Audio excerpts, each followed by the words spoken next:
Hallelujah. Hallelujah. සියල්ලම සියල්ලෙදි මේ ලෝකයේ හැම දෙයක්ම වෙනස් වෙනවා. හැම දෙයක්ම ක්‍රියාවන් වෙනස් වෙනවා. ආත්මික ජීවිතයේ සමහර විට අපේ ජීවිතවලත් ආත්මික ජීවිතේ සමහර දේවල් අපි මෙතුවක් කර මේ වෙනකන් කරගෙන ආපු විදිය දේවල් සමහර දේවල් අපේ පෞද්ගලිකව අපේ ආත්මික ජීවිතේ වෙනස් විය යුතුයි. වෙනස් විය යුතුයි කියන්නේ ඔබ ආත්මික වෙනවා. නමුත් සමහර විට ඒ තුල අලුත් දේවල් අලුත් විදියට ස්වාමීන් වහන්සේගේ දේවල් ස්වාමීන් වහන්සේගේ අත්දකින්න පිණිස අලුත් දේ ස්වාමීන් වහන්සේ තුල කරන්න වෙයි. ඉතින් ඒ දේවල් ස්වාමීන් වහන්සේ තුල අපි දැනගන්නවා නම් අපි ස්වාමීන් වහන්සේත් සමග සම්බන්ධ වෙලා ඉන්න ඕනේ හැමතිස්සෙම. හලෙලූයා. මේ මොහොතේ අපි වචනයට යන් ස්වාමීන් වහන්සේගේ අපි මම කියවන ලූක් පොතේ 19 වෙනි පරිච්ඡේදය ඔබ පෙරලා ගන්න. ඔබ සෑම කෙනෙක්ම දන්නා වූ කතන්දරයක්. මම කියවනම් ලූක් පොතේ 19 1 සිට 10 වෙනකම්. උන්වහන්සේ යෙරිකෝවට ඇතුල්ව ඒ මැදින් යද්දී සුංගම් අය කරන්නන්ගේ ප්‍රධානියෙක් වූ සාකේවුස් නම්ලත් පොහොසත් මිනිසෙක් යේසුස් වහන්සේ කවුද කියා බලන්ට සෙවිය. නමුත් ඔහු මිටි බැවින් සමූහයා නිසා නොහැකි විය. උන්වහන්සේ ඒ මාර්ගයේ යන්ට සිටි බැවින් ඔහු පෙරටුව දුව ගොස් උන්වහන්සේ දකින්න පිණිස අත්තිකා ගහට නැගුණේය. යේසුස් වහන්සේ ඒ ස්ථානයට පැමිණ උඩ බලා ඔහුට කතා කොට සකේවුස් වහම බැසපන්න. මක්නිසාද අද නුඹේ ගෙදර මා නවතින්නට ඕන අයයි ඔහුට කිස්සේක. ඔහු වහම බැස ඇවිත් ප්‍රීතියෙන් උන්වහන්සේ පිළිගත්තේය. ඕනේ දැක උන්වහන්සේ පෞකාර මිනිසෙකු සමග නවතෙන් ගන්ට ගියසේකයි කියමින් සියල්ලෝම කොඳුලෝය. සකේවුස් නැගිට සිට ස්වාමිනි මා සන්තක දෙයින් දෙකෙන් කොටසක් දිලිඳුන්ට දෙමි. යමෙකුගෙන් අයුත්තේ යමක් ගෙන තිබේ නම් ඔහුට සතර ගුණයක් නැවත දෙමි ස්වාමීන් වහන්සේට කීවේ. යේසුස් වහන්සේ උට කියනසේක ගැලවීම අද මේ ගෙදරට පැමිණියේය. කුමක් හේින්ද මොහුත් ආබ්‍රහම්ගේ පුත්‍රයෙක්ය. මක් නිසාද මනුෂ්‍ය පුත්‍රයා නැති වූ දේශයන්ට ද ගලවා ගන්නටද ආයයි කිස්සේක. ආමේන්. මම ඔබට ජෙරම් ව්‍යාඛ්‍යා කරලා බාර කරනවා.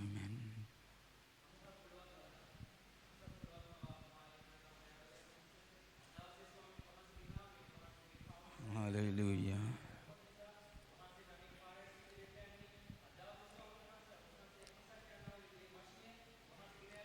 Hallelujah. Hallelujah. Hallelujah. Shidwe masam. Hallelujah. Hallelujah.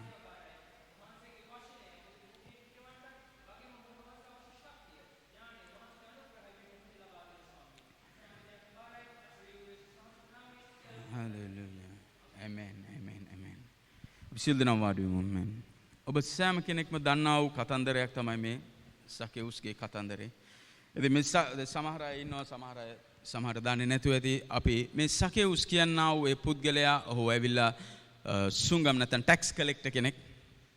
මොකද රෝම අධිරාජ්‍යයේ මේ යෙරිකෝව කියනා වූ මෙන්න මේ ප්‍රදේශයේ මේ ටැක්ස් මේ සුංගම් අය කරේ මෙන්න මේ මිනිසයා. මෙයා අය කරන සුංගම් අය කරන්න මෙයාට දෙන ඒ අප්‍රූවල් එකේ අවස්ථාව නිසා මෙයා ඒකෙන් ඒ කොටසක් ගෙවන්න ඕනේ රෝම අධිරාජ්‍යයට. ඒක තමයි මෙයාගේ රස්සාව උනේ. ඉතින් මෙයාට දෙනවා ඒ පර්මිට් එක මෙයාට ටැක්ස් කලෙක්ට් කරන්න. ඉතින් මෙයා ඇවිල්ලා බයිබලයේ කියනවා මෙයා ඇවිල්ලා ටැක්ස් මෙයා ඇවිල්ලා මේ සුංගම් අය කරන්නේ. ඒ වගේම මෙයාගේ නම සකේවුස් කියන නම ගත්තොත් තේරුම ඇවිල්ලා පියෝ නැත්නම් ඉනසෙන්ට් ඒ කියන්නේ අහිංසක නැත්නම් ශුද්ධ ඒ කියන්නේ පවිත්‍ර කියන නම තමයි මුගේ තේරුම නමේ තේරුම. නමුත් මෙයා එහෙම වුණාට සමාජය අතරේ මෙයාව පාපිෂ්ඨ මිනිසෙක් විදිහට තමයි දැක්කේ. මොකද මෙයා ඇවිල්ලා ඒ මිනිස්සුන්ගෙන් ඒ සුංගම් අය ඒ ටැක්ස් කලෙක්ට් කරනවා සුංගම් අය කරනවා. ඉතින් ඒ නිසා මිනිස්සු මෙයාට කැමැත්තක් දැක්ුවේ නැහැ. මොකද මෙයා සමහරලාවට මේකේ ඔබ කියවනකොට ඔබට දකින්න පුළුවන් මෙයා වැරදි විදියටත් මිනිස්සුන්ගෙන් දේවල් අරගන්නවා. ඉතින් මෙන්න මේ කියන පුද්ගලයා මේ බයිබලයේ පළවෙනි පදයේ මේක 19 වෙනි පළවෙනි පදයේ දෙවෙනි පදේ බැලුවා මේ කියන උන්වහන්සේ යෙරිකෝවට ඇතුල්ව ඒ මැදින් යද්දී සුංගම් අය කරන්නන්ගේ ප්‍රධානියෙක් වූ සාකේවුස් නම්ලත් පොහොසත් මිනිස්සෙක්. මෙන්න මෙයා ප්‍රධාන මිනිස්සෙක්. ඒ කියන්නේ සුංගා මය කරන්නන්ගේ චීෆ්. ඉංග්‍රීසි බයිබලෙට ගියොත් කියනවා ඒක චීෆ් කියලා. මෙයා තමයි ඒකේ ප්‍රධානයා. ඒ වගේම මෙයා ඇවිල්ලා හොඳ පොහොසත් මිනිස්සෙක්. ඉතින් මේ පොහොසත් මිනිස්සයා මෙන්න මේට අවශ්‍ය වෙනවා මේ යේසුස් වහන්සේ කවුද කියලා බලන්න.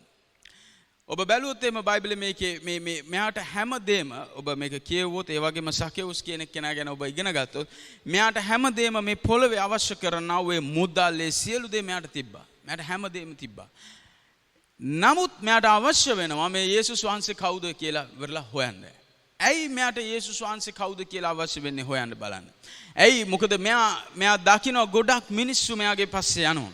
ගොඩක් යේසුස් වහන්සේගේ පස්සේ යනවා. එතකොට මෙයාට අවශ්‍ය වෙනවා කවුද මේ යේසුස් වහන්සේ? මොකද මම දකින්න මෙයාගේ ජීවිතේ මෙයාට මේ හැමදේම තිබුණත් මෙයා කරන යම් ක්‍රියාවකින් අපිට පේනවා මෙයාට විශේෂ අවශ්‍යතාවයක් තියෙනවා යේසුස් වහන්සේ කවුද කියලා දැනගන්න. නැත්නම් යේසුස් වහන්සේගෙන් දේ ලබා ගන්න.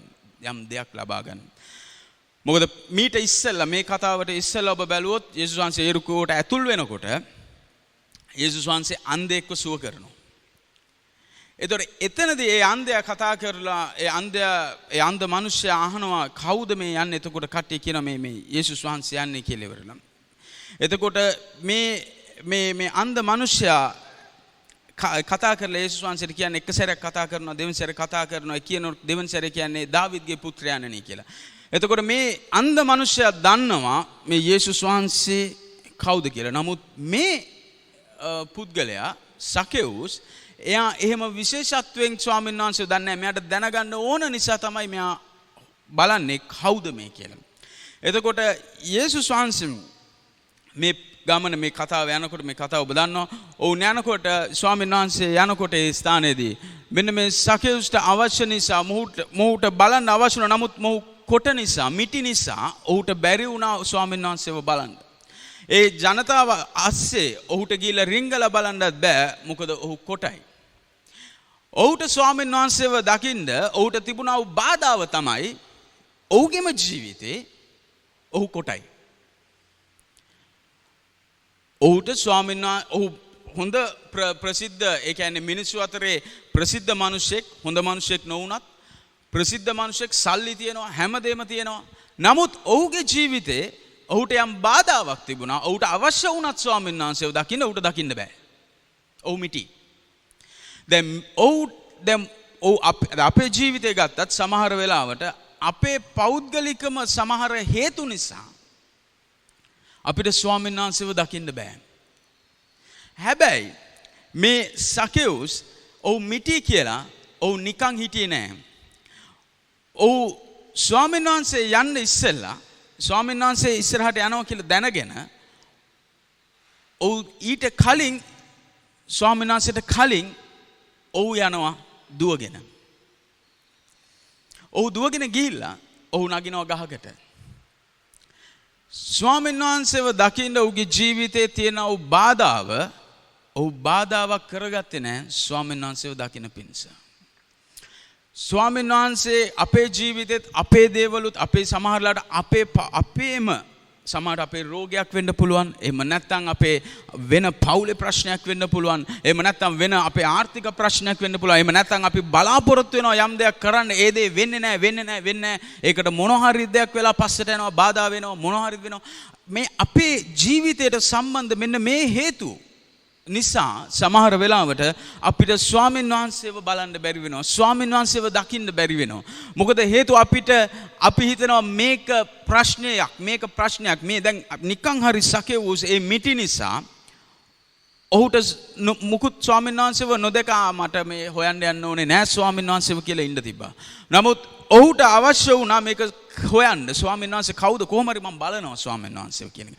මෙන්න මේ අපිත් සමහර වෙලාවට අපේ ජීවිතවල අපේ තියෙන ප්‍රශ්නවලදී අපි ඒ ප්‍රශ්නය ගැන අපි තියලා ඒ ප්‍රශ්නය නිසා අපිට දෙවියන් වහන්සේව බලන්න බෑ. එහෙම නැත්නම් අපි තීරණය කරනවා ඔව් අපිට මේ ප්‍රශ්නේ තියෙනවා මට මේ දවස්වල මේ ප්‍රශ්නේ තියෙනවා මට ඒ නිසා යාඥා කරන්න බෑ. මට මේ ප්‍රශ්නේ තියෙනවා මට මේ නිසා මට කිසි දෙයක් කරන්න බෑ. එහෙම නැත්නම් මම යාඥා කරනවා නමුත් මේ කිසි දෙයකට පිළිතුරක් ලැබෙන්නේ නැහැ.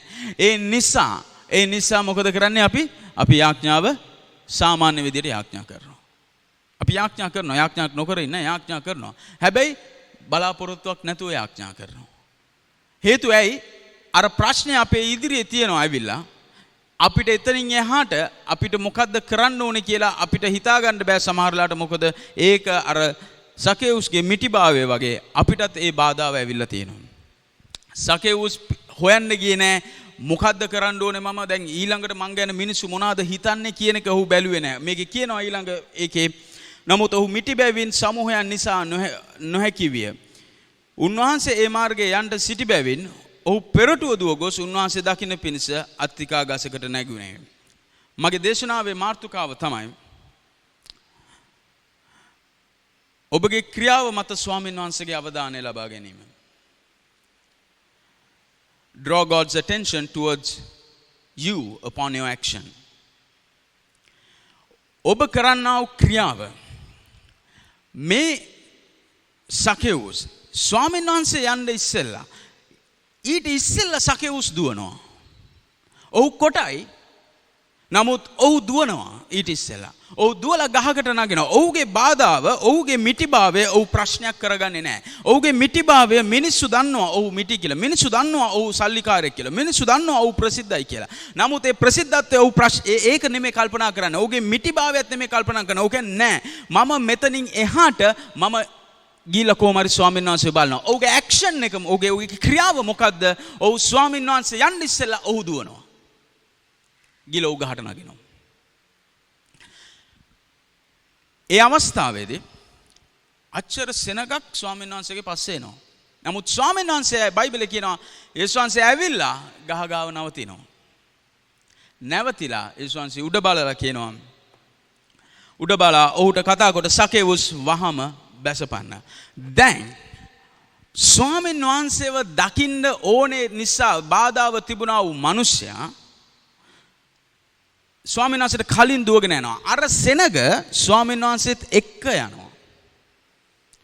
නමුත් අර ස්වාමීන් වහන්සේත් එකට ගියා වූ සෙනගද ස්වාමීන් වහන්සේ කතා කරන්නේ? එහෙම නැත්නම් කලින් දුවගෙන ගිහිල්ලා ගහ උඩ නැග්ග මිනිස්සුන්ටද ස්වාමීන් වහන්සේ කතා කරන්නේ? ඇයි ස්වාමීන් වහන්සේ ගහ ළඟ නැවතුනේ? ස්වාමීන් වහන්සේ ඒ කරපු ක්‍රියාව සකේවුස් කෙරුවා වූ ක්‍රියාව ස්වාමීන් වහන්සේගේ අවධානය ගත්තා. ඒ වටේ යාගේ වටේ යේසුස් වහන්සේගේ වටේ හිටියා වූ මිනිස්සු කරපු දේවල් ස්වාමීන් වහන්සේගේ අවධානය ගත්තේ නැහැ. නමුත් සකේවුස් කෙරුවා වූ දේ අවධානයට ස්වාමීන් වහන්සේගේ අවධානය ගත්තා. ඒ නිසා තමයි ස්වාමීන් වහන්සේ ඇවිල්ලා නැවතුනේ. නිකන් හරි සකේවුස් ගහට නැග්ගෙන්නේ නැත්තම් මම කොටයි කියලා පැත්තටලා හිටියා නා. ඔබ හිතනවද ස්වාමීන් වහන්සේ ගිහිල්ලා සකේවුස්ට කතා කරයි කියලා? නෑ. ස්වාමීන් වහන්සේ ඒ ක්‍රියාව නිසා ඔහුගේ ක්‍රියාව නිසා ස්වාමීන් වහන්සේ ඔහු ළඟ නැවතුණා. අපේ ජීවිතේ අපේ ප්‍රශ්නවලදී අපි කරන දේවල් වලදී සමහර වෙලාවට ස්වාමීන් වහන්සේට අවශ්‍යයි අපි ළඟට එන්න. අපි ඒ අවධානය ස්වාමීන් වහන්සේගේ අවධානය ලබා ගන්න නම් අපි කරන දේවල් වලින් පොඩ්ඩක් වෙනස් කරන්න වෙනවා සමහර දේවල් අපේ ජීවිතේ.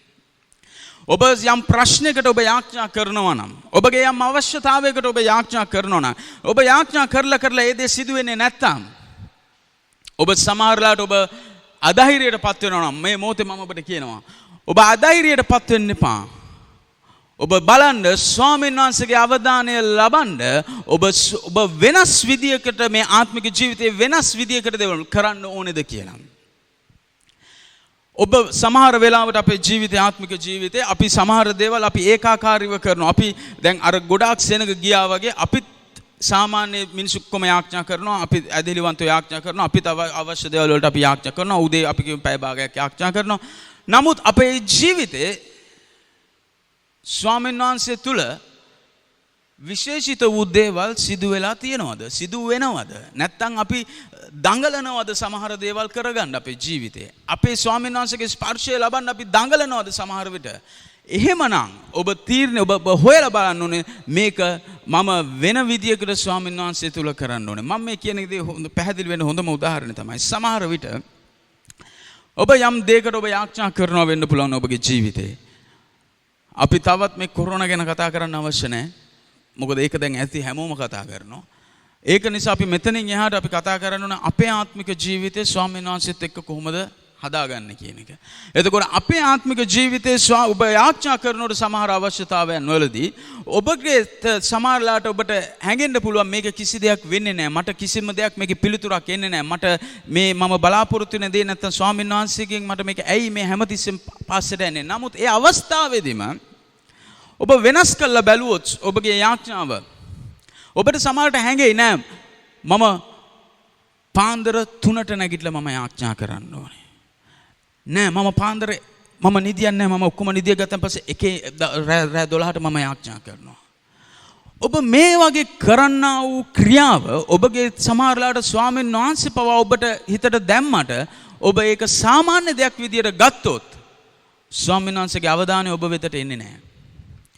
ඔබ ස්වාමීන් වහන්සේ තුළ ඔබ හැමදාම යාඥා කරනවා නම් ඒ යාඥා කරන වෙලාවට අමතරව ඔබ ටිකක් වෙනස් කරලා ඔබ කරලා බලන්න ස්වාමීන් වහන්සේගේ අවධානය ඔබගේ ජීවිතයට ඇවිල්ලා ඔබට ස්වාමීන් වහන්සේගේ හඬ අසන්න පුළුවන් තැනට ඔබ පැමිණෙනවා.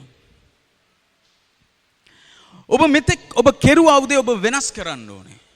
ඔබ සමහරවිට අපි මොකද අපි එක විදියට යන නිසා අපි රොත්තත් එක්ක යන නිසා අපි සෙනගත් එක්ක යන නිසා අපිට පේන්නේ නැහැ. අපිට ස්වාමීන් වහන්සේ කරන්න යන දේ පේන්නෙත් නැහැ.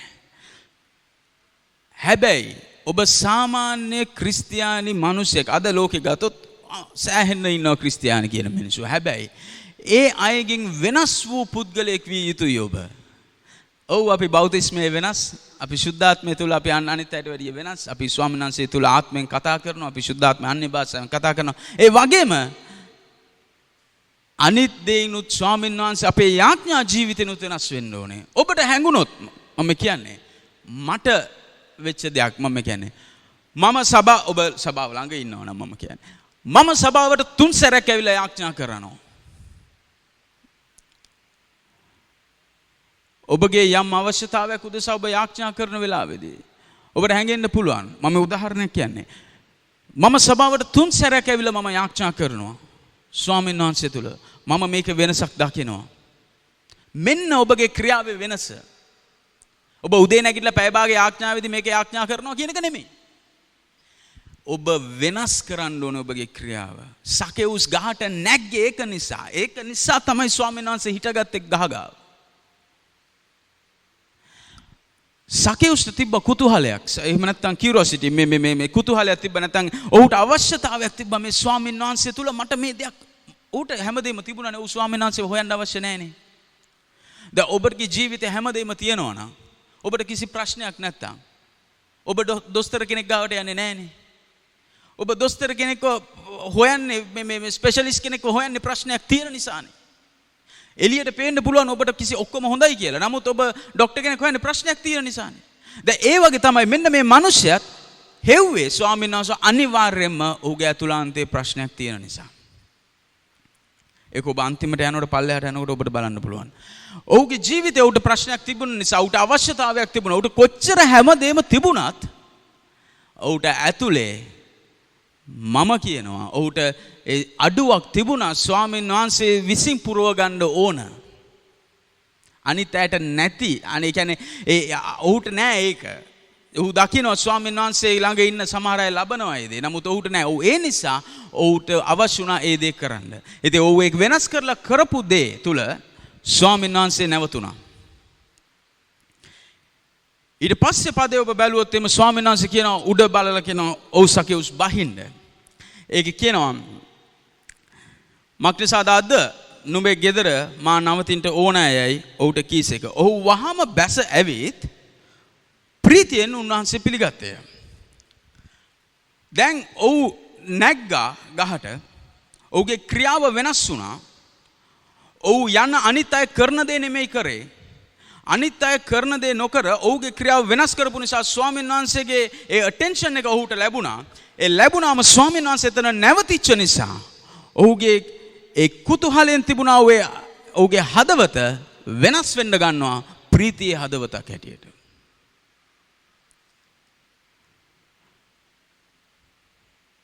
ඒ ඔහුට අපිගේ ජීවිතෙත් අපි දේවල් වෙනස් කරාම අපි දේවල් යාඥාවේ අපේ ජීවිතේ වෙනස් කරාම මේක යාඥාව සම්බන්ධයෙන් තමයි ඕගලන්ට කරන්න තියෙන අනිවාර්යම වෙන කරන්න ක්‍රම නැහැ. ඒ යාඥාව තුල වෙනස් කරාම ඔබ යන රූටින් එක ඔබ වෙනස් කරාම ස්වාමීන් වහන්සේ ඔබව ඇවිල්ලා ඔබගේ ඒ ළඟ ඔබගේ ස්වාමීන් වහන්සේගේ ඒ අභිමුඛය ඔබගේ ජීවිතය ඔබට දැනෙන විට ඔබට ලැබෙන්නේ මොකද්ද? ප්‍රීතිය හදවතක්. ඔබට ඒ ප්‍රීතිය හදවතට සමාන කරන්න වෙන කිසි දෙයක් නැහැ. සකෙවුස්ට මුදල් ඕන තරම් තිබුණා. ඔහු හොඳ පොසත් මිනිස්සෙක්. නමුත් ඔහුට ප්‍රීතියක් ලැබෙනවා මේ ස්වාමීන් වහන්සේ ඇවිල්ලා එක වචනයක් කියන්නේ. බහින්න මම එනවා ගෙදරට. එච්චරයි කියන්නේ. ඒකට ඔහු ප්‍රීති වෙනවා. ස්වාමීන් වහන්සේ ඔබගේ ජීවිතේ ඔබ ළඟ ඇවිල්ලා නවතිනකොට ඔබට ඒ ප්‍රීතිය ස්වාමීන් වහන්සේ තුල ලැබෙන ඔබගේ හදවත. හැබැයි ඔබගේ ක්‍රියාව වෙනස් වෙන්න ඕනේ. ඔබ මෙතෙක් කරගෙන ගියා වූ දේ එතනින් එහාට ආබ්‍රහම ගත්තොත් ස්වාමීන් වහන්සේ අඬ ගහනවා ඔහුට එළියට එන්න. ඔහුගේ මේ තාත්තගේ මේ දේශයෙන් එළියට එන්න. ඇවිල්ලා ස්වාමීන් වහන්සේ කියන තැනට එන්න කියලා. ඔහු දන්නේ නැහැ ස්වාමීන් වහන්සේ කියන්නේ ඔබ මෙහෙට යන්න ඕනේ කියලා. නමුත් ඔහු විශ්වාස කරලා ස්වාමීන් වහන්සේගෙන් විශ්වාස කළා ඔහු අඩිය තියනවා එළියට යන්න. ඔහු ඒ කරපු නිසා ඒ දේ ආබ්‍රහම් අන්තිමට ආබ්‍රහම් කවුද උනේ? ආබ්‍රහම් ඇදෙලි. ඔහුගේ ඇදහිල්ලේ පියා බවට පත් වුණා. ආබ්‍රහම් ඒ කරව ඒ ඉංග්‍රීසියෙන් කියනවා he walked an extra mile. ඔහු වැඩිපුර එක මේ අඩියක් තියලා ඔහු ගියා. අනිත් නොකරපු දෙයක් ඔහුගේ පරම්පරාවේ ඔහු වෙනස් දෙයක් ඔහු කරා. ඒ වෙනස් දෙයක් කරපු නිසා ස්වාමීන් වහන්සේට ඒ පුළුවන් වුණා ස්වාමීන් වහන්සේගේ අභිමුඛය ඔහුව ස්පර්ශ කරා. අපේ ජීවිතේ පවා ඔබ සමහර දේවල් සමහර ප්‍රශ්න වලින් යනවා නම් මම ඔබට කියනවා ඔබගේ ක්‍රියාව ස්වාමීන් වහන්සේගේ අවධානය ගැනීම පිණිස ඔබ කරන්නා වූ යාඥා ජීවිතේ ක්‍රියාව ස්වාමීන් වහන්සේ තුල ඔබ වෙනස් කළ යුතුයි. ඔබ වෙනස් කරුවාම ස්වාමීන් වහන්සේගේ ස්පර්ශය ඔබ දකින්න යනවා. උන්වහන්සේගේ අභිමුඛය ඔබ දකින්න යනවා. මේක කියන්නේ ස්වාමීන් වහන්සේ ඊට පස්සේ මේ ඉන්න වූ මිනිස්සු ඔක්කොමලා කියනවා ස්වාමීන් වහන්සේ යේසුස් වහන්සේ මේ පව්කාරයේ ගෙදරට යනවා. ස්වාමීන් වහන්සේ යනවා මේ ගෙදරට මෙයාගේ. ඉතින් මේ ගෙදරට ගියන් පස්සේ ඊට පස්සේ ස්වාමීන් වහන්සේ එතනට ගිහිල්ලා ඉවර පදේ කියනවා 7 වෙනි පදේ උන්වහන්සේ පව්කාර මණෙක් සමග නවතන් ගන්නට ගියසේකයි කියමින් සියල්ලෝම කොඳුලෝය. සකෙවුස් නැගිට සිට ස්වාමීනි මා සන්තක දෙයින් දෙකෙන් කොටසක් දිලිඳුන්ට දෙමි. යමකෙකුන් අයුත්තක් යමක් ගෙන තිබේ නම් ඔහුට 4 ගුණයක් නැවත දෙමි ස්වාමීන් වහන්සේ උට කීවේ. ස්වාමීන් වහන්සේට කීවේ. යේසුස් වහන්සේ උට කියනසේ ගැලවීම අද මේ ගෙදරට පැමිණියේය. දැන් ඔහුගේ ක්‍රියාව වෙනස් වෙච්ච නිසා ඔහු සන්තකව තිබුණා වූ සියලු දේ වස්තුව පවා ඔහුට එපා වුණා. මෙච්චර කල් ඔහුගේ දෙවියෝ වෙලා හිටියේ ඔහුගේ වස්තුව. අපේ ඔහුට හැමදේම තිබුණා. නමුත් ඒ හැමදේම ඔහු ප්‍රසිද්ධියට පත් වුණේ මෙන්න මේ වස්තුව නිසා. නමුත් මෙන්න මේ වස්තුව ඔහු කියනවා ස්වාමීන් වහන්සේ ඒ නිවසට ගියන් පස්සේ ඔහු කියනවා මම මේක දෙනවා. මම හොරෙන් අරන් තියනවා නම් 4 ගුණයක් දෙනවා. මෙන්න මේ ක්‍රියාව කරන්න බෑ. ඔහුගේ ජීවිතේ මේ ක්‍රියාව සිද්ධ වෙන්න අවශ්‍යයි. ඒ අවශ්‍ය වෙන්න ඔහුට ඒක කරන්න ඔහුට සිදු වුණා අනිත් මිනිස්සු නොකරන දෙයක් කරන්න. ඔබගේ ජීවිතේ යම් දෙයක් ඔබගේ ජීවිතේ ඔබට කිරීමට සමහරලාට අවශ්‍ය ස්වාමීන් වහන්සේට අවශ්‍යයි ඔබ යම් දෙයක් කරන්න ඔබගේ අවශ්‍යතාවය සපිරෙන පිණිස. හැබැයි ස්වාමීන් වහන්සේ ඒ දේ කරන්න ඔබ දැනගන්න යන්නේ කොහොමද? ඔබ මෙතුවක් කරන මේ වෙනකන් කරාගෙන එන ක්‍රමේ නෙමෙයි ඔබ යම් වෙනසක් කරන්න ඕනේ ස්වාමීන් වහන්සේගේ අවධානය ලබා ගන්න. මොකද ස්වාමීන් වහන්සේ කියනවා ගැලවීම මේ ගෙදරට අද දවසේ ආවා. ඒ කියන්නේ සකෙවුස්ට කියනවා ස්වාමීන් වහන්සේ එතනට ආවහම අනිත් සියලු දේම ඒ ඔක්කොම ඩිම් වෙලා යනවා. ඔබගේ ඕනෑම ප්‍රශ්නයකදී මම ඔබට කියනවා ඔබගේ ඕනෑම අවශ්‍යතාවයකදී ඔබ ටිකක් වැඩිපුර ඇවිදින්න ස්වාමීන් වහන්සේත් එක්ක. ප්‍රශ්නෙට පිළිතුරක් එන්නේ නැත්තම් ඇවිදින්න වැඩිපුර ස්වාමීන් වහන්සේත් එක්ක. ඒ කියන්නේ ස්වාමීන් වහන්සේ ඔබ මෙතුවක් කරන දේ නෙමෙයි පොඩ්ඩක් වෙනස් කරන්න. ඒ ආත්මික තලයේ එහෙම තමයි දේවල් ක්‍රියා වෙන්නේ. ඔබ බැලුවොත් එහෙම පාවුලොයි සීලස්වයි මේකේ දාලා තියෙද්දි හිරගෙදර දාලා තියෙද්දි ඔවුන්ට මොකද උනේ? ඔවුන් ඒ ස්ථානේ මොනවද කරේ? ඔවුන් ප්‍රශංසා කරා. ඔවුන් ගීතිකා ගායනා කරා. සාමාන්‍ය හිරගෙක නොකරන දෙයක් ඔවුන් කරා. සාමාන්‍ය මිනිස්සු කරන්නේ කල්පනා කරයි. නමුත් සාමාන්‍ය මිනිහට වැඩිය මේ මිනිස්සයා වෙනස්. සාමාන්‍ය මිනිහට වැඩිය අපි වෙනස්. පාවුලොයි සීලස්වයි ඔවුන් ප්‍රශංසා කරා. මොකද උනේ? කවුරු හරි ඇවිල්ලා එරියද?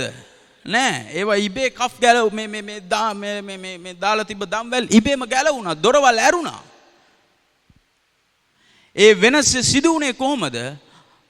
නොකරන්නා වූ දෙයක් මේ පොළේ අනිත් සාමාන්‍ය මිනිස්සු නොකරන දෙයක් ඔබ මේ පොළවේ ඔබ කරනකොට ආත්මික තලයේ ඒකට රෙස්පොන්ඩ් කරනවා. ඒකට ප්‍රතිචාර දක්වනවා.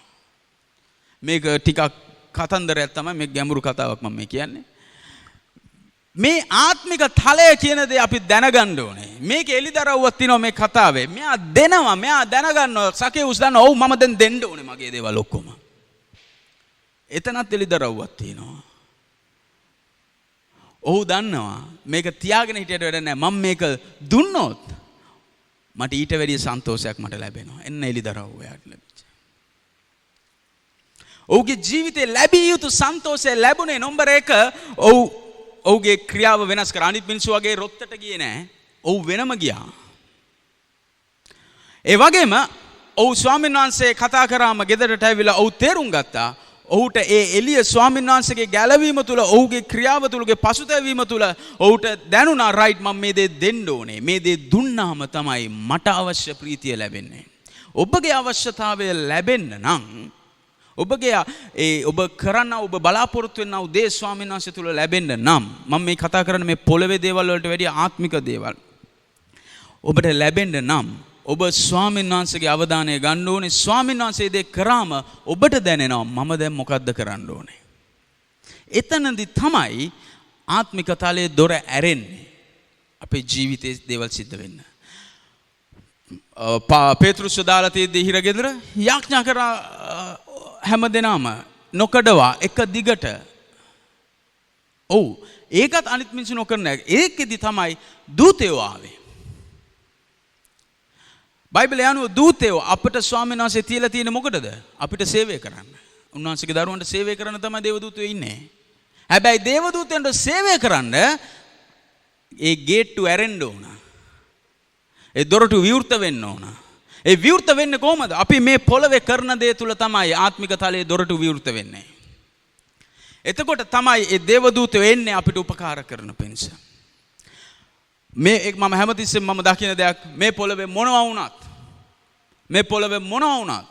ස්වාමීන් වහන්සේගේ දරුවෝ ස්වාමීන් වහන්සේ ආරක්ෂා කරනවා. හැබැයි ඒක අපි විශ්වාස කරන්න විශ්වාස නොකරනවා නම් අපි අනිත් දේවල් කරන්න ඕනේ. මෝඩයෝ වගේ හැසිරෙන්න බෑ. නමුත් ස්වාමීන් වහන්සේගේ දරුවෝ ඔබ නිකන් හිතලා හැරිලා බලන්න අපේ සභාවේ ඉන්නව සෙනගේ එක්කෙනෙක් ඉන්නවද කියලා. මේ ප්‍රශ්නෙට මෙයා වෙලා ගොදුරු වෙලා නෑ. ස්වාමීන් වහන්සේ ඒ තරම් ස්වාමීන් වහන්සේගේ මිනිසුන් ආරක්ෂා කරනවා. ඒ වගේම අනිත් දේවලුත් ස්වාමීන් වහන්සේ අපිට මේ ආත්මික තලයේ මීට වැඩිය ගැඹුරු දේවල් ස්වාමීන් වහන්සේ දීලා තියෙනවා. ඒ දීලා තියෙන හේතුව ඇවිල්ලා අපිට මේ දේවල් ලබා ගන්න තමයි. මේකේ අන්තිමට කියනවා යේසුස් වහන්සේ මොහුත් ආබ්‍රාම්ගේ පුත්‍රයෙක් මක්නිසාද මනුෂ්‍ය පුත්‍රයා නැති වූ දේ සොයන්ටද ගලවා ගන්නටද ආයයි කීස එක. දැන් සකේවුස්ට ස්වාමීන් වහන්සේ කියනවා මොහුත් ආබ්‍රාම්ගේ පුත්‍රයෙක්. අපි කවුද? අපි කාගේ පුත්‍රයෝද? අපි කාගේ ළමයිද? අපිත් ආබ්‍රාම්ගේ ළමයි තමයි. ඒකත් ස්වාමීන් වහන්සේ තුල ඔබ දැනගෙන ඉන්න ඕන. ඔබ ස්වාමීන් වහන්සේ තුල ආබ්‍රාම්ගේ පොරොන්දුවට අයිති දරුවන්. අපි සෑම එක්කෙනෙක්. ආබ්‍රාම්ට මොකද්ද ස්වාමීන් වහන්සේ දුන්න පොරොන්දුව? නුඹ යන තැන මම ඔබට ආශිර්වාද කරනවා. නුඹට ආශිර්වාද කරන අයට මම ආශිර්වාද කරනවා. ඒ වගේම නුඹ අනිත් අයට ආශිර්වාදයක් වෙනවා. ඒ වගේම උඹට සාප කරන අයට මම සාප කරනවා. ඊට පස්සේ තමයි ස්වාමීන් වහන්සේ කියන්නේ ඔබ අහසේ තරුමෙන්ද පොළොවේ වැලිමෙන්ද ස්වාමීන් වහන්සේ මුහුදේ වැලිමෙන්ද ස්වාමීන් වහන්සේ වංශයක් ලෙසට වර්ධනය කරනවා කියලා. මේ යේසුස් වහන්සේ ඇයි මෙයාට කියන්නේ ආබ්‍රහම්ගේ පුත්‍රයෙක් කියලා? මේ ආබ්‍රහම්ගේ මේ පරම්පරාවෙන් ආවේ නෑ. හේතුව තමයි ආබ්‍රහම්ට ඒ දුන්නා වූ පොරොන්දුව ස්වාමීන් දෙවියන් වහන්සේ අපිට ලැබෙන පිණිස ස්වාමීන් වහන්සේ යේසුස් වහන්සේ තුලින් ආබ්‍රහම්ගේ පොරොන්දුවට අපිව එකතු කරනවා. ඔබගේ ජීවිතේ මම මේක තමයි කිව්වේ. ඔබ මේ පොළවේ මොනවා වුණත් ස්වාමීන් වහන්සේ පොරොන්දුව දීලා තියෙනවා. ආබ්‍රහම්ට දීපු පොරොන්දුව අපිට එන නිසා නුඹ කොහේ ගියත් කොතන හිටියත් මම ඔබට ආශිර්වාද කරනවා. නුඹට මම මේ දෙක කරනවා. ඔබට මම මේක ඔප්පු කරනවා. ඔබ අපි කියමු ගලාති පොතේ 3 වෙනි පරිච්ඡේදයේ 3 වෙනි පරිච්ඡේදයේ මම කියවන්නම් 14 ඉඳන් 16 වෙනකම්. මෙසේ කලේ ක්‍රිස්තුස් යේසුස් වහන්සේ තුල ආබ්‍රහම්ගේ ආශිර්වාදය. දැන් ඊට ඉස්සෙල්ලා පදේ කියනවා ගසක එල්ලෙන සියල්ල ශාපලද්දෝ යයි ලියා තිබෙන ලෙස ක්‍රිස්තුස් වහන්සේ අප උදෙසා ශාපයක් වී ව්‍යවස්ථාවේ ශාපයෙන් අපි මුදාගත්සේක. මෙසේ කලේ ක්‍රිස්තුස් යේසුස් වහන්සේ තුල ආබ්‍රහම්ගේ ආශිර්වාදය අන්‍ය ජාතීන් කෙරෙහි පැමිණෙන පිණිසත් ඇදහිල්ල කරන කොටගෙන අප විසින් ආත්මයන්න් වහන්සේ නැමැති පොරොන්දුව ලබා ගන්න පිණිසත්. දැන් එතකොට මේකේ කියනවා යේසුස් වහන්සේ අපි වෙනුවෙන් මැරිලා ඒ දේ ස්වාමීන් වහන්සේ ගසක එල්ලිලා ශාපයක් වෙලා මොනවාද කරේ හේතුව මේ කරේ ස්වාමීන් වහන්සේ ආබ්‍රහම්ගේ ආශිර්වාදය අපිට එන පිණිස. ඒ අන්‍ය ජාතීන් වෙච්ච අපිට එන පිණිස. ඒ වගේම 16 වෙනි පදේ කියනවා ඉතින් පොරොන්දු දෙන ලද්දේ ආබ්‍රහම්ටත් ඔහුගේ වංශයටත්ය. බොහෝ දෙනෙකුට මෙන් වංශයන්ටය නොකියා එක්කෙනෙකුට මෙන් නුඹේ වංශයට යයි උන්වහන්සේ කියන සේක. ඒ වංශය නම් ක්‍රිස්තුස් වහන්සේය. ආබ්‍රහම්ගේ වංශය නම් කවුද? ක්‍රිස්තුස් වහන්සේ. ඉංග්‍රීසි බයිබලයේ කියනවා the seed of Abraham is Christ. මෙන්න මේ ක්‍රිස්තුස් වහන්සේ තුලට තමයි අපිව ස්වාමීන් වහන්සේ එකතු කරලා තියෙන්නේ. ඉතින් ඒ තුල ඔබට ස්වාමීන් වහන්සේගේ ආශිර්වාදය අනිවාර්යයෙන්ම ආබ්‍රහම්ට දුන්නා වූ පොරොන්දුව තුල ඔබ මේ පොළවේ ආශිර්වාද දරුවෙක්. ඔබ ආශිර්වාදමත් දරුවෙක්. හැබැයි ස්වාමීන් වහන්සේ තුල මෙන්න මේ දේවල් ලබන්න ඔබගේ ජීවිතේ ඔබ සමහර දේවල් ඔබගේ ආත්මික ජීවිතේ ඔබ වෙනස් කරන්න ඕනේ ස්වාමීන් වහන්සේගේ අවධානය ලබා ගන්න. එහෙම නැති වුණොත් ඔබ සෑමදාම එක විදියට ගිහිල්ලා ඔබ කාලයක් යද්දී ඔබටම ඔබගේ ජීවිතේ ඔබට යාඥා ජීවිතේ ඔබට එහෙම නැත්නම් කිසිම රසයක් නැති දෙයක් බවට පත් වෙයි. ස්වාමීන් වහන්සේගේ යාඥා ජීවිතේ එක රසයි. ඒක අපිට ස්වාමීන් වහන්සේ තුල ඒ දේ අපිට අපේ ජීවිතේ අපි ඔබ අත්දකින්නකොට ඔබට දකින්න පුළුවන්. ඔබට හැඟෙනවා නම් ඔබ මගේ ජීවිතේ මේ දේ ලබා ගන්න නැහැ මම පාන්දර 3ට නැගිටලා යාඥා කරන නැත්නම් පාන්දර 2ට මම කවුරුත් නැති වෙලාවෙ මම යාඥා කරනවා. ඔබ කරලා බලන්නේ දේ. ඔබ කරන උදේට වැඩිය යමක් කරලා බලන්න ස්වාමීන් වහන්සේ තුල ඔබගේ ජීවිතේ දොරටු ඇරෙන විදිය. මොකද බයිබලයේ එදා සකේවුස්ට ඒ කරපු දේ නිසා තමයි සකේවුස් ළඟට යේසුස් වහන්සේ ඇවිල්ලා කිව්වේ මම ඔබගේ ගෙදරට එනවා. උන්වහන්සේගේ අභිමුඛය ඔබගේ නිවසට ඔබගේ ජීවිතයට පැමිණෙන නම් ඔබගේ ක්‍රියාව වෙනස් වෙන්න ඕනේ. ඔබගේ ආත්මික ජීවිතේ ඔබ මෙතෙක් කරන දේවල් සමහර දේවල් වෙනස් වෙන්න ඕන. අපි සියලු දෙනාම නැගිටිමු. අපි යාඥා කරමු ස්වාමීන් වහන්සේ තුල ඔබ අසන්න ඔබගේ ජීවිතේ ඔබගේ යම් අවශ්‍යතාවයක් තියෙනවා නම් ඔබ මේ තාක් ඔබ මේ වෙනකන් ඔබ යාඥා කරලා ඔබට පිළිතුරක් නොලැබිච්ච ඔබට නැත්නම් එළියට එන්න බැරි දෙයක් ඔබගේ ජීවිතේ තියෙනවා නම් ඔබට ඒ දේ නිදහසක් ලබන්න බැරි දෙයක් ඔබගේ ජීවිතේ තියෙනවා නම් ඔබ ස්වාමීන් වහන්සේගේ ඔබ යාඥා ඔබ මේ මොහොතේ ඔබ ස්වාමීන් වහන්සේව ප්‍රශංසා කරලා අපි ස්වාමීන් වහන්සේට ඔබගේ හදවත ඔබ විවෘත කරන්න ඔබට ස්වාමීන් වහන්සේ තුල හැඟෙයි ඔබ කුමක්ද කර යුත්තේ කියන එක. එදා සකේවුස්ට හැඟුණා ඔව් මම ඉස්සරහින් දුවන්න ඕනේ. ඔබට හැඟෙයි ඔබට ස්වාමීන් වහන්සේ තුල දැනෙයි ඔබගේ අවශ්‍යතාවය උදෙසා ඔබ මොකද්ද කරන්න ඕන වෙනස කියලා.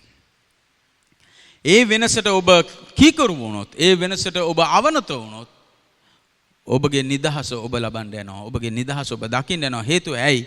ස්වාමීන් වහන්සේගේ අභිමුඛය ඔබගේ ජීවිතය තුළ ක්‍රියා කරන්න යන නිසා. එදා ගහ ළඟ ස්වාමීන් වහන්සේ නැවතුණා වගේ ඔබ ළඟ ස්වාමීන් වහන්සේ නවතින්න යනවා. ඉතින් මේ මොහොතේ ඕනම ඔබ ආත්මික ප්‍රශ්නයක් වේවා, ආර්ථික ප්‍රශ්නයක් වේවා, ශාරීරික ප්‍රශ්නයක් වේවා, ඕනම දෙයකදී ස්වාමීන් වහන්සේට පුළුවන් ඒ දේ කරන්න. ඔබට තියෙන එකම දේ ඔබ ස්වාමීන් වහන්සේට යාඥා කරලා ඔබ ස්වාමීන් වහන්සේගෙන් අහන්න. ස්වාමීන් වහන්සේ තුල ඔබට ඒ එලිදරව් ඔබට දැනෙයි ඔබ කුමක් කළ යුතුද? මෙතෙක් කෙරුවේ නැති දෙයක් වෙන්න පුළුවන්. ඔබට දැනෙයි ස්වාමීන් වහන්සේ තුල. අපි යාඥා කරමු ස්වාමීන් වහන්සේට. මේ මොහොතේ ස්වාමීන් වහන්සේගේ ස්පර්ශය, ඒ ස්වාමීන් වහන්සේගේ හදවත ඔබට දැනෙන පිණිස, ස්වාමීන් වහන්සේගේ හඬ ඔබට දැනෙන පිණිස, ඔබ කුමක් කළ යුතුද කියලා ඔබට දැනෙන පිණිස, එළිදරව් ලබන පිණිස, ස්වාමීන් වහන්සේගේ උපකාරය ලබන පිණිස අපි මේ මොහොතේ අපි යාඥා කරමු. ඔබගේ හදවත ඔබ විවෘත කරන්න. ඔබ ඊළඟ ස්වාමීන් වහන්සේගේ ස්වාමීනේ මටත් ඒ දේ කරන්න ඕනේ, මගේ දේ ස්වාමීන් වහන්සේ දකින පිණිස. ඔබ අසනවා නම් ස්වාමීන් වහන්සේ තුළ ඔබට ඒ දේ දැනෙන්නේ ඇයි? Hallelujah, hallelujah, hallelujah. ශුද්ධිවේ ඔබට ආත්මිකව ඔබට ඔබ ඉහළට ඔබ බලාපොරොත්තු වෙනවා නම් ඔබ ආත්මිකව ඔබ ඉහළට යන්න ඕනේ කියලා. ඔබ ආත්මිකව වර්ධනය වෙන්න ඕනේ කියලා, ඔබ ඊළඟ මට්ටමකට යන්න ඕනේ කියලා බලාපොරොත්තු වෙනවා නම්, ඔබට හැඟෙනවා නම් මම මේ ආඥා කරනවා නමුත් මට මීට වැඩිය දෙයක් මට ඕනේ කියලා. එහෙනම් ඔබට ස්වාමීන් වහන්සේ තුළ හැඟේ නම් මම වෙන විදියකට මේ දේ කරන්න ඕනේ. මීට වැඩිය දෙයක් ස්වාමීන් වහන්සේත් එක්ක මම ඇවිදින්න ඕනේ. ස්වාමීන් වහන්සේ මේ දේවල් ඔබට කතා කරයි. හලෙලූයා. රාබෂන්දලාබා කන්දලෝබෝ රීරියන්දලාබා කල්තලාබා සික්කරබා. මෙතෙක් නොකරුවා වූ දෙයක් වෙන්න පුළුවන්. මේ වෙනකන් ඔබගේ ජීවිතේ ඔබ ඒ වගේ දෙයක් කරලා නැති වෙන්න පුළුවන්. හලෙලූයා. රාෂන්දලාබා කන්දරබා. ශුද්ධ ස්වාමිනේ ඔබ වහන්සේට ශුද්ධ ස්වාමිනේ. ඔබගේ ස්වාමීන් වහන්සේ ඒ අභිමුඛයේ ස්වාමිනේ ඔබගේ ස්වාමීන් වහන්සේ ඒ ස්වාමිනේ ඔබගේ ඒ අභිමුඛයේ ඔබ වහන්සේගේ දරුවන්ට දැනෙන පිණිස ඔව් ස්වාමිනේ ඔවුන්ගේ ජීවිතවලට එදා ස්වාමිනේ සකේස්ගේ නිවසට ඔබ ගියා වගේ ඔවුන්ගේ ජීවිතවලට ඔබ වහන්සේගේ ඒ ස්වාමීන් වහන්සේ පැමිණීම ඇතිවන පිණිස, ඒ කඩායෑමක් ඇතිවන පිණිස ස්වාමිනේ, ඒ දොරටු විවෘත වන පිණිස ස්වාමිනේ, ඔහුගේ ජීවිතේ ස්වාමිනේ ආත්මික තලයේ ස්වාමීන් වහන්සේ සටන් කරන පිණිස ස්වාමිනේ, ඔවුන්ට අවශ්‍ය වෙනස කරන පිණිස ඔබ වහන්සේගේ මඟ පෙන්වීම තුළ ඔබ වහන්සේ ස්වාමීන් වහන්සේ අතගැසූ මෑණව. හාලෙලූයා. ස්වාමිනේ උපකාර කළ මෑණව. ඔබ ස්වාමිනේ ඔබගේ දරුවන් ස්වාමිනේ ඔබ වහන්සේ මේ මොහොතේ ස්වාමිනේ ස්පර්ශ කළ මෑණව. ඔවුන්ගේ අවශ්‍යතාවය අනුව ස්වාමිනේ ඔබ වහන්සේ උන් ස්වාමිනේ කතා කළ මෑණව. ඒ හදවතට ඒ අවශ්‍ය කරන්නා වූ බීජ ස්වාමිනේ නිදාස් කළ මෑණව. Hallelujah, hallelujah. රීලාබා කන්දලාබා සික්කොරබෝ. ඔබ රීරියන්දලාබා සික්කරබා. ස්වාමිනේ ඔබට ප්‍රශංසාව වේවා. Hallelujah, hallelujah. ඔබ ස්වාමිනේ ස්වාමිනේ ඔබ සමග වැඩිපුර දුරක් ගමන් කරන පිණිස, ඔබ ස්වාමිනේ ඔබ සමග වැඩිපුර ස්වාමීන් වහන්සේ මේ ගමන ස්වාමිනේ ඇවිදින පිණිස ස්වාමිනේ ඔබට ස්වාමිනේ අවශ්‍ය මඟ ස්වාමිනේ පෙන්වුව මෑණව. හාලෙලූයා. ජීවමාන ස්වාමිනේ. හාලෙලූයා. රාලාබා කණ්ඩලාබා සික්කරබා ශීරබෝ කන්දීරියලාබා. Hallelujah, hallelujah, hallelujah. උන්වහන්සේ උතුම් දෙවියන් වහන්සේ. ඔබ රීකාබා කතිරබා ශාන්දලාබා. ඔබ ශුද්ධ ස්වාමිනේ ඔබට නමස්කාර වේවා. ඔබ ස්වාමිනේ ඔබ වහන්සේ ස්වාමිනේ අපගේ සිත් වලට අතගසන්නා වූ ඔබ ස්වාමීන් වහන්සේ ඒ වේදනාවෙන් තියෙනා වූ සිත් ස්වාමිනේ වෙනස් කරන්නා වූ ඔබ දෙවියන් වහන්සේ ඔබ වහන්සේ ඔබ ස්වාමිනේ කුතුහලයේ ඇත්තා වූ සිත් ස්වාමීන් වහන්සේ ඔබ වහන්සේ ප්‍රීතියේ සිත් බවට පරිවර්තනය කරන්නා වූ දෙවියන් වහන්සේ ඔබගේ ස්වාමිනේ ශුද්ධාත්ම බලය කරුණ කොටගෙන මේ මොහොතේ ස්වාමිනේ මේ නිවෙස් වලට ගැලවීම ලැබෙන පිණිස, ඕ ගැලවීම සමග ප්‍රීතිය ලැබෙන පිණිස ආබ්‍රහම්ගේ පොරොන්දුව ස්වාමිනේ මොවුන්ගේ ජීවිතවල ස්වාමිනේ සඵලවත් වන පිණිස ඕ රබා කත්තර වොරෝ ශාන්තා රබා කන්දාලාබා වැසී ඇති ස්වාමීන් වහන්සේ දොරටු විවෘත වන පිණිස ආත්මික තලයේ ස්වාමීන් වහන්සේ ඕ රබා කන්දාලාබා වෙනස්කම් සිදුවන පිණිස දැන් ඕ ස්වාමිනේ ඔබගේ දරුවන් ස්පර්ශ කළ මෑන ඔබ ස්වාමිනේ මෙතෙක් ස්වාමිනේ ඔබ වහන්සේව දැක්ක විදියට නෙමෙයි අලුත් විදියට දකින්න පිණිස ඕ මෙතෙක් ස්වාමිනේ ගමන් කරපු විදියට නෙමෙයි ඕ ස්වාමිනේ ඇදහිල්ල තුල ස්වාමිනේ තව එක් පියවරක් ඉදිරියට එන පිණිස ඕ රිදදාලාබා සෙන්දෝ ඔබ සබබබබබ කන්දාලාබා ඕ රිදියන්තාලේ ඔබ ශාලාබබබ කන්දරබා හalleluya ශ්‍රාත්මනේ උපකාර කළ මෑනව Hallelujah. Hallelujah. Swamini Obawansi Sparshakula Manava. Over the Andalaba Sikiri Rebekaba Shalaba Kandalaba. Hallelujah. Hallelujah. Swamini Upakara Kalamanava. Over the Baba Shekarababa Kandalaba. Hallelujah. Swamini. Hallelujah. Jivamana Divyan Mats. Obawansi Utumo Swamin Mats. ඔබගේ අභිමුඛය ස්වාමිනේ ඔබගේ දරුවන්ට දැනෙන පිණිස ඕව ස්වාමිනේ වේදනා සිත් ස්වාමිනේ කුතුහලෙන් තියෙනව සිත් ප්‍රීතිය සිත් බවට පරිවර්තනය වෙන පිණිස ඕව ස්වාමිනේ ඔබ වහන්සේ මේ මොහොතේ ස්පර්ශ කළ මැනව